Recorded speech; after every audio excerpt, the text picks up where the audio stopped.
नमस्कार. कृषी तंत्रज्ञान व्यवस्थापन यंत्रणा आत्मा तालुका हिंगणघाट जिल्हा वर्धा. हरित क्रांतीचे जनक डॉक्टर एम.एस. स्वामीनाथन यांच्या जन्मशताब्दीनिमित्त शाश्वत शेती दिनाचे आयोजन करण्यात आले आहे. सदर कार्यक्रमामध्ये मार्गदर्शक लाभलेले श्री अमोलजी गवकर हे थेट शेतकऱ्यांना मार्गदर्शन करीत आहेत. तरी सदर कार्यक्रमाचे थेट प्रक्षेपण आपण बघण्यात यावे.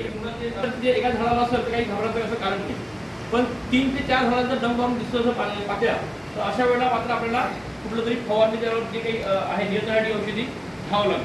तशावेळी तुम्ही निंबीवरचा फवारणी करू शकता किंवा प्रोफोर्बा सायफरमेथ्रिन याचा पण तुम्ही प्रतिपंपाला 30 ml टाकून फवारणी करू शकता. त्यामुळे काय होईल, अळी जर असेल त्या ठिकाणी तर ते लाईनर होईल आणि जर अंडे असेल तर अंडे पण ते गंदे होऊन जाईल. समोरची लाईन आवाज आले, अळी झाली, पाठीमागची साधारणतः 45 ते 55 दिवसाच्या दरम्यानमध्ये कपाशीच्या पिकावर पाठीमागीचा प्रादुर्भाव होईल.